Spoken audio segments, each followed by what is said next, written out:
UP के सभी गांवों में खेती में इंटीग्रेटेड पेस्ट मैनेजमेंट यानी कि आईपीएम तकनीक का इस्तेमाल होगा। यानी इन गांवों के खेतों में जैविक खाद और जैविक उर्वरक प्रयोग किए जाएंगे। उत्तर प्रदेश के कृषि निदेशक डॉक्टर जितेंद्र कुमार तोमर की तरफ से सभी संबंधित अधिकारियों को इसके निर्देश जारी कर दिए गए हैं। इससे किसानों की खेती की लागत तो कम होगी ही, खेती में रसायनों के इस्तेमाल से होने वाले दुष्प्रभावों को भी कम किया जा सकेगा। एक्सपर्ट का कहना है कि रासायनिक दवाएं न सिर्फ महंगी पड़ती हैं, बल्कि किसानों की सेहत, फसल और यहाँ तक कि खेती की मिट्टी को बहुत नुकसान पहुँचाती हैं। किसान बिना कीटनाशक भी खेती कर सकते हैं।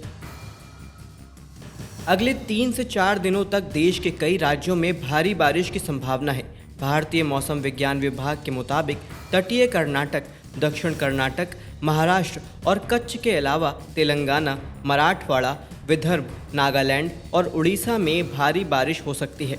यूपी, बिहार और हरियाणा के कई हिस्सों में हल्की से भारी बारिश हो सकती है। उत्तर गुजरात और पश्चिम मध्य बंगाल में तेज हवाओं के साथ बारिश होने का अनुमान है। मछुआरों को 17 जून तक केरल, कर्नाटक और लक्षद्वीप के तटीय क्षेत्रों में समुद्र में ना जाने की सलाह दी गई है। उत्तराखंड में भारी बारिश में अब कुछ कमी आई है। बावजूद इसके प्रदेश के 4 जिलों देहरादून, पौड़ी, ऊधम सिंह नगर और नैनीताल में भारी बारिश को लेकर येलो अलर्ट जारी किया गया है।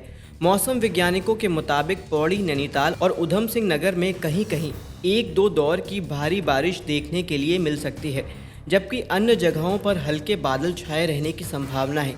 वहीं मैदानी क्षेत्रों में तापमान बढ़ने से परेशानी हो सकती है। यूपी के जिन जिलों में बिजली गिरने का अलर्ट जारी किया गया है, उनमें मऊ, बलिया, देवरिया, गोरखपुर, एसके नगर, बस्ती, कुशीनगर, महाराजगंज, सिद्धार्थनगर, बलरामपुर, श्रावस्ती, बहराइच, लखीमपुर खीरी, सीतापुर, हरदोई और सहारनपुर शामिल हैं।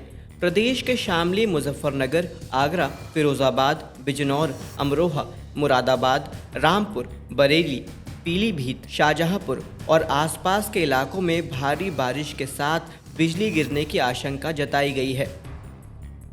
उत्तर प्रदेश सरकार हर जिले में लाइटनिंग अलर्ट मैनेजमेंट सिस्टम लगाने की तैयारी में है। इस सिस्टम की खासियत है कि ये आकाशीय बिजली गिरने से करीब 30 मिनट पहले पता लगाकर चेतावनी दे सकता है। इस सिस्टम की लागत 300 करोड़ रुपए बताई जा रही है। इससे प्रदेश में आसमानी बिजली से होने वाली मौतों को रोका जा सकेगा। आईएमडी यानी भारत मौसम विभाग फिलहाल किसी क्षेत्र में बिजली गिरने के बारे में पता लगाने के लिए रडार आधारित प्रणालियों और उपग्रह डेटा पर निर्भर है, लेकिन इसे रियल टाइम वार्निंग नहीं माना जाता है।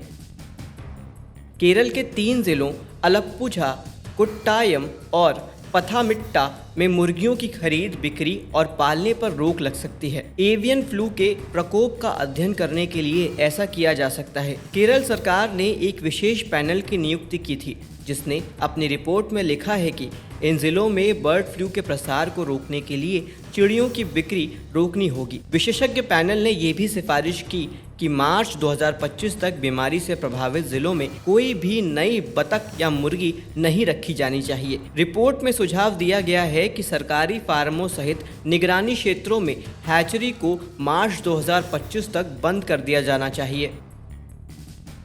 उत्तर प्रदेश राज्य बीज निगम किसानों का ढैंचा 4,600 रुपये प्रति क्विंटल के हिसाब से खरीदेगी।